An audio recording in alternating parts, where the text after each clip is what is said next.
So hello everyone, I welcome you all to Saurabh Pandey UPSC channel के अंदर। तो GS paper 1 का मैं विद सोर्स स्क्रीनशॉट मैंने आपको शो किया। अब पेपर 2 के सोर्सेस मैं आपके लिए वीडियो अलग से बनाऊंगा, लेकिन देखो ये जो पेपर 2 की अगर हम बात करें तो पेपर 2 भी हमेशा एप्लीकेशन बेस्ड आता है। जैसे अगर आप पॉलिटी पढ़ते हो तो पॉलिटी लक्ष्मीकांत में पढ़ लिया, तो लक्ष्मीकांत अगर आप पढ़ोगे ना तो इनमें से बहुत ही कम क्वेश्चन, लगभग ना के बराबर क्वेश्चन आप कर पाओगे, क्योंकि गवर्नेंस का जो पार्ट है वो गवर्नेंस का पार्ट एप्लीकेशन पर निर्भर करता है और उसके लिए फिर अलग से जो है पढ़ाई करनी पड़ती है। जैसे गवर्नेंस इन इंडिया की किताब आती है, सेलेक्टिव कुछ उसको स्टडी करनी पड़ेगी। मैं एक कोर्स भी उस पर लेकर आऊँगा आप लोगों के लिए। लेकिन देखो, समझने की आप प्रयास करने की कोशिश करो। जिस बात पर मैं लगातार 2 से 3 साल तक आप पर काफ़ी ज़्यादा इस पर चर्चा भी करता रहा और काफ़ी ज़्यादा आपको कहता भी रहा कि आप लोग जरूर से अपने प्रिपरेशन में न्यूज़पेपर को, द हिंदू का जो न्यूज़पेपर है उसको हिस्सा बनाओ। आपको खुद को पढ़ने में लगता है पढ़ो, अगर नहीं लगता है आप मेरे सेशन को अटेंड कर सकते हो। एक बार देखो, 5 साल से I have been taking this the Hindu session. तो एप्लीकेशन, इस चीज़ को आप समझने का कोशिश करें कि एप्लीकेशन आप न्यूज़पेपर के माध्यम से ही सीख सकते हैं। अब देखो, यहाँ पे constitutionally guaranteed judicial independence is a prerequisite of democracy.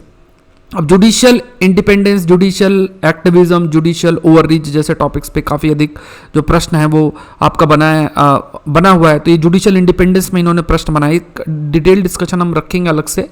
फिर यहाँ पे देखो, नालसा के ऊपर अगर देखा जाए तो ये अगर आप गवर्नेंस इन इंडिया वाली किताब एम लक्ष्मीकांत है ना, वहाँ पर आपको इसका आंसर मिल जाएगा।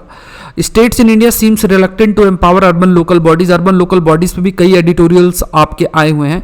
इसका देखो, अगर आपने जैसे अगर आप सपोज एम लक्ष्मीकांत वाली पॉलिटी वाली बुक पढ़ोगे तो आंसर उससे नहीं होगा।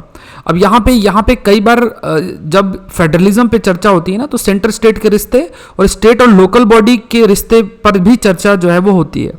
और यहाँ पे functionally and as well as financially it means what कि सर्टेन एक्टिविटी मैपिंग प्रॉपर होनी चाहिए कि ये जो फंक्शंस हैं ये लोकल बॉडीज़ के द्वारा परफॉर्म किए जाएंगे। लोकल बॉडीज़ के जो फंक्शंस हैं वो स्टेट गवर्नमेंट के द्वारा ना लाया जाए। फाइनेंशियल इंडिपेंडेंस है, कुछ टैक्स इंपोज लोकल बॉडी भी करे, फाइनेंशियल जो है एम्पावरमेंट रहे, तो रिलक्टेंट है। तो यहाँ पे कमेंट में आप इस बात पर भी चर्चा कर सकते हो कि हाँ। और दूसरी चीज़ ये भी आप कह सकते हो कि क्यों जो आपकी स्टेट गवर्नमेंट है, क्योंकि उसके पास फाइनेंशियल रिसोर्सेस नहीं है। जब से जीएसटी है तो ज़्यादातर जो फाइनेंशियल पावर है वो आपका सेंटर के पास चला गया, तो उसके पास फाइनेंशियल रिसोर्सेस है नहीं। इस वजह से फाइनेंशियली लेवल पे भी वो ज़्यादा मदद अर्बन लोकल बॉडीज़ का नहीं कर पाता। लेकिन फिर यहाँ पे आप रोल स्टेट फाइनेंस कमीशन के गठन की बात कर सकते हो, और सेंट्रल लेवल पे जो आपकी फाइनेंस कमीशन का गठन होता है उससे जो पैसा दिया जाता है उसको भी प्रॉपर उसका एलोकेशन पर फोकस करने की जरूरत है। ये कंपैरिजन है कॉन्स्टिट्यूशन की अगर बात किया जाए तो यहाँ पे आपको अगेन गवर्नेंस इन इंडिया वाली जो किताब है उसमें जो लक्ष्मीकांत वाली है वहाँ पे आपको इसको मिल जाएगा, उसमें अलग से दे रखा है। फिर उसके बाद यहाँ पे देखो, role of presiding officer of state legislature in maintaining order and impartiality in conducting legislative work in facilitating best democratic practices. अब अगर देखो महाराष्ट्र में जो डेवलपमेंट हुआ है, कुछ नॉर्थ ईस्टर्न रीजन में भी जो डेवलपमेंट हुआ है, जहाँ पे जो रोल है आपके स्पीकर के, मतलब लेजिस्लेटिव असेंबली को, उस पर काफ़ी सारे चर्चा चली। जैसे महाराष्ट्र का काफ़ी चला था, ऑनरेबल कोर्ट के द्वारा भी कई बातें बोली गई, उसी कंटेक्स्ट में क्वेश्चन भी फ्रेम हुआ है। अब मैं आपको विद स्क्रीनशॉट और सोर्सेस शो करूंगा, जैसे कि आप भागने का प्रयास ना करें। आप ये समझने की कोशिश करो कि एडिटोरियल्स और इन सब चीज़ें पढ़ने की आदत आपको डालनी पड़ेगी अगर आपको बहुत अच्छा स्कोर करना है। कोई भी कंपाइलेशन, ये जो मैगजीन है ना, वो एक ठीक है, आप करना भी चाहते हो तो उसको 7-8-10 दिन में कर सकते हो, बट न्यूज़पेपर का कोई रिप्लेसमेंट है नहीं। मैं हिंदू का डिस्कशन लगातार 5 ईयर्स से आई बीन टेकिंग। अभी सौरभ पांडे यूपीएससी चैनल पे वो सुबह 7, सवा 7 बजे होता है, उसको अटेंड करो। You will understand the difference, किस तरीके से जो है आपको अपने अंडरस्टैंडिंग को इन्हांस करना है। अब इस पर एक चर्चा मैं करूंगा। फिर देखो, crucial aspect of development process has been the inadequate attention paid to the human resource in development, suggest measure that can address the inadequacy. तो ये भी अगर आप देखोगे ना, तो ह्यूमन रिसोर्स डेवलपमेंट HRD के ऊपर जो ये प्रश्न आया है, तो इसमें जैसे आप देखोगे कि गवर्नमेंट स्कीम्स और बहुत सारी चीज़ें हैं। गवर्नेंस इन इंडिया वाली भी जो किताब है वहाँ पे भी कुछ पॉइंट्स इस पर आपको मिल जाएंगे। दूसरा, आपको ARC रिपोर्ट में एक चैप्टर सोशल कैपिटल करके है, उस पर भी काफ़ी सारी चीज़ें मिल जाएंगी। ठीक है, कुछ पॉइंट्स मिल जाएंगे। प्लस एडिटोरियल्स में इस एरिया में काफ़ी सारे प्रश्न आते रहते हैं, मतलब काफ़ी सारे डेवलपमेंट होते हैं। Role of competition commission of India, abuse of dominant by multinational corporation, recent decision की अगर बात करें तो रिसेंट डिसीजन ऑनरेबल कोर्ट के द्वारा भी बोला गया। कंपटीशन कमीशन ने कई ऐसी ऑर्गेनाइजेशन जिन पे पेनल्टी लगाई, बड़ी बड़ी है ना, गूगल और इन सब में पेनल्टी लगाई हैं, और कंपटीशन कमीशन कई प्रकार के खुद भी चैलेंजेस जो है वो फेस कर रहा है, क्योंकि डिजिटल स्पेस की अगर बात किया जाए तो वहाँ पे जो सारा का सारा मार्केट गवर्न हो रहा है, जहाँ पे प्रेजेंस कंपटीशन कमीशन का नहीं है। तो इस कंटेक्स्ट में भी कंपटीशन कमीशन का जो रोल है और डाइवर्सिफाई हो रहा है। प्लस गवर्नेंस ऑफ इंडिया वाली जो किताब अगर आप पढ़ोगे तो उसमें बेसिक जो रोल है कंपटीशन कमीशन ऑफ इंडिया का वो मेंशन्ड है, वहाँ से भी आप कंटेंट पिक कर सकते हो थोड़ा बहुत। ई गवर्नेंस अगर देखोगे, क्रिटिकल टूल ऑफ गवर्नेंस, ये भी अगर आप देखोगे ये पूरा का पूरा जो है मैंने गवर्नेंस इन इंडिया भी पढ़ा रखा है, मतलब पुरानी ऑर्गेनाइजेशन में। ये बहुत इंपॉर्टेंट किताब है, लोग पढ़ते नहीं है इसको। एम लक्ष्मीकांत वाली ही किताब है गवर्नेंस इन इंडिया, उसमें आप देखना लास्ट में चैप्टर दे रखा ई गवर्नेंस, तो वहीं से ये टॉपिक आप देखोगे आंसर कर सकते हो। वैसे भी कई एडिटोरियल्स भी आते रहते हैं, बट एडिटोरियल्स आप कब तक भागोगे, लेकिन हाँ वो किताब गवर्नेंस इन इंडिया में मैंने पढ़ाया भी है, तो आप देखोगे तो वहाँ से प्रश्न आपके लिए बना है। Virus of conflict is affecting the functionality of SCO in the light of above point out the role of India in mitigating the problem. अब इसमें देखो SCO के रोल के ऊपर प्रश्न जो है ये फ्रेम हुआ है। SCO की अगर बात किया जाए तो जैसे काफ़ी डिस्कशन में भी रहा है, इस पे भी इंडिया का जो रोल डिफाइनिंग रोल है अपनी फॉरेन पॉलिसी की अगर बात किया जाए तो उसमें जो डिफाइनिंग रोल इंडिया का रहा है, जिसमें एक तरफ आपका रशिया चाइना है, दूसरी तरफ आपका US है, उसको बैलेंस मेंटेन करके जो है चला है। लेकिन कन्फ्लिक्ट जो है फिलहाल के लिए एग्जिस्ट करती है, जैसे इंडिया पाकिस्तान के बीच में कन्फ्लिक्ट है, इंडिया चाइना के बीच में कन्फ्लिक्ट आपको देखने को मिलता है, और इवन अगर देखा जाए तो कई सेंट्रल एशियन कंट्रीज है उसका कन्फ्लिक्ट आपका चाइना के साथ चलता है। तो यहाँ पे एक रोल जो है इंडिया प्ले कर सकता है, एक तरीके से बैलेंसिंग रोल इंडिया का प्ले कर सकते हो। इस कंटेक्स्ट में आप लिख सकते हो, Indian diaspora has called new height of the in the west, describe its economic and political benefit for India. तो लुक वेस्ट पॉलिसी है, फिर फॉरेन पॉलिसी और इन सब में हम एक इंपॉर्टेंट रोल प्ले कर सकते हैं। अब इसमें देखो, एक तो इंडियन डायस्पोरा के रोल के ऊपर आप इंटरनेट से भी अच्छा नोट्स जो है बना सकते हो, या आपके सिलेबस में स्पेसिफिकली जो है मेंशन्ड है। आर्थिक लेवल पे, पॉलिटिकल लेवल पे काफ़ी सारे जो हमारे जो डायस्पोरा वहाँ प्रेजेंट है वो एक अपना रोल प्ले कर सकते हैं, तो उस पर आपको चर्चा थोड़ी बहुत करनी है। ये भी न्यूज़पेपर के माध्यम से किया जा सकता है। Constitution of India is a living instrument with a capability of enormous dynamism in it is a constitution made for a progressive society illustrate with reference to expanding horizon of rights and और to life and personal liberty. अब इसमें देखो, एक तो ए polity वाली NCERT है, वहाँ से आप इसको कर सकते हो, प्लस एडिटोरियल्स जो इस संवैधानिक लेवल पे आते रहते हैं, उसमें जजमेंट्स कुछ ना कुछ ऑनरेबल कोर्ट के द्वारा आते रहते हैं, उसके माध्यम से आप कर सकते हो। जेंडर जस्टिस के ऊपर यहाँ पे है, इसके केस लॉज और कॉन्स्टिट्यूशनल प्रोविजंस की बात की। अब देखो, इसमें जैसे ही आप देखोगे ना तो आपको लगेगा कि यार ये जो है ये कैसे इतने सारे लॉज में कैसे करेंगे ये सारा, ये भी न्यूज़पेपर के अंदर एडिटोरियल्स में आता रहता है, तो उसमें आपको थोड़ा सा ये टॉपिक्स ट्रैक करके, मतलब अगर आप रेगुलर बेसिस में करते हो तो आपको ट्रैक करके जो है आंसर करना है। अब यहाँ पे मैं विद स्क्रीनशॉट आपको शो कर दूंगा कि कहाँ कहाँ से प्रश्न आए, किस किस तारीख से आए। जैसे पेपर 1 का मैंने 12 क्वेश्चंस आउट ऑफ 20 शो कर दिया है आपको कि कैसे कैसे डिस्कस हुआ है, अभी कल या परसों में मैं आपको शेयर कर दूंगा। Account for the legal and political factors जो रिस्पॉन्सिबल है for the reduced frequency of using article 356 by the union government since 1990s। तो ये जो आर्टिकल 356 के ऊपर अगर बात किया जाए तो आर्टिकल 356 के बारे में बेसिक जानकारी आपको इंडियन पॉलिटी में भी मिल जाएगा, और दूसरी 1990 के बाद का जो एप्लीकेशन है तो इस पे भी पेपर में कुछ ना कुछ आता रहता है। लेकिन देखो, ये जो इमरजेंसी से रिलेटेड जो चीज़ें हैं वो हमें थोड़ा सा, मतलब हम स्टडी भी कर सकते हैं। प्लस पॉलिटी जो है आपकी एम लक्ष्मीकांत वाली, उस पर भी आपका डायरेक्टली मेंशन्ड है। प्लस न्यूज़पेपर में भी आर्टिकल 356 के ऊपर कई आर्टिकल्स आते रहते हैं। सिविल सोसाइटी ग्रुप और women effectiveness participation, ARC report है सोशल कैपिटल वाली। ARC रिपोर्ट पे अभी मैं कोर्स भी लेकर आऊँगा सौरभ पांडे UPSC ऐप के अंदर, जो एंड्रॉयड ऐप है उसको आप डाउनलोड कर लेना। अभी एग्रीकल्चर ऑप्शनल की क्लासेस उसमें चल रही हैं, तो वो भी आप कर सकते हो। तो सोशल कैपिटल के ऊपर मैं अभी एक, मतलब ARC पूरी रहेगी उसमें, एडमिनिस्ट्रेटिव रिफॉर्म कमीशन, वो आपको GS पेपर 4 में बहुत मेंशन, मतलब काम आएगी। और यहाँ पे ये वाला क्वेश्चन उससे एड्रेस किया जा सकता है सोशल कैपिटल में।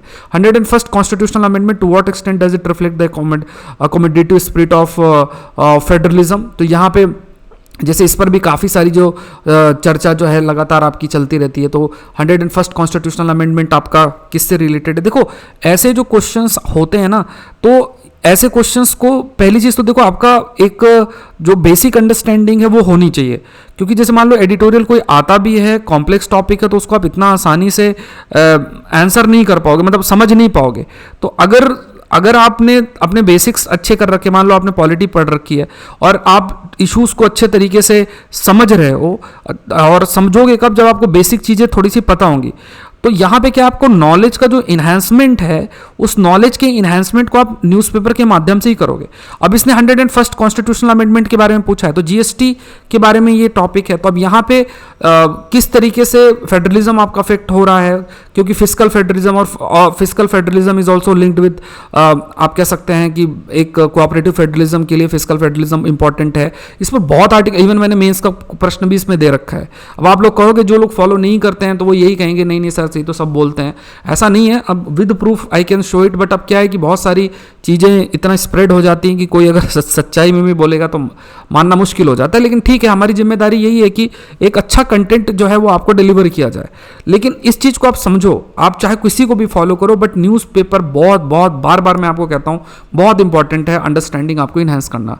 पार्लियामेंट्री कमिटी सिस्टम की बात करें तो यहाँ पे भी, and how far have the financial committee helped in institutionalisation of India. तो देखो पार्लियामेंट्री कमेटी के बारे में बेसिक अगर आपको लिखना है तो इंडियन पॉलिटी वाली किताब में आपको दे रखा है, मतलब लक्ष्मीकांत वाली किताब में। बट इसके अगर ये जो प्रश्न इसने पूछा है कि फाइनेंशियल कमेटी जो है वो किस तरीके से इंस्टीट्यूशनलाइजेशन ऑफ इंडियन पार्लियामेंट में उसने मदद जो है की है, कि किस तरीके से एग्जीक्यूटिव को अकाउंटेबल करना, या जैसे मान लो आपका जो पब्लिक सेक्टर अंडरटेकिंग्स हैं उनकी जो रिपोर्ट्स हैं उसको देखना, कैग की रिपोर्ट को देखना, तो ये एक रोल है। अब इसमें भी पेपर न्यूज़पेपर के अंदर आता है। डेवलपमेंट ऑफ वेलफेयर स्कीम, ये आपको गवर्नेंस की बात करें, गवर्नेंस इन इंडिया वाली किताब है, वहाँ से आपको आंसर हो जाएगा, वहाँ पे दे रखा है, जो एम लक्ष्मीकांत की किताब है।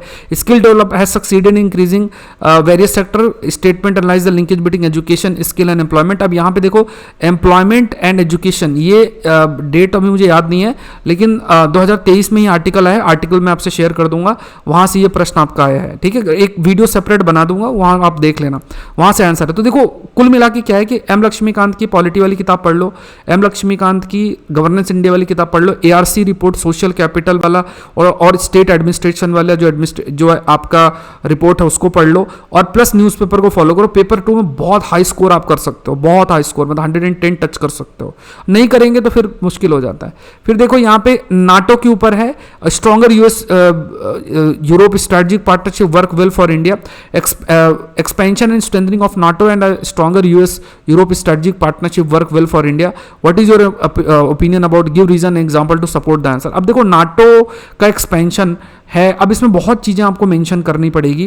देखो इंडिया को इस ग्रुपिंग की ज़रूरत इसलिए है कि खासतौर से चाइना को भी काउंटर करना, प्लस उसका इकोनॉमिक डेवलपमेंट और सारी चीज़ें इंडिया को अगर करना है तो वेस्टर्न कंट्रीज़ की ज़रूरत है।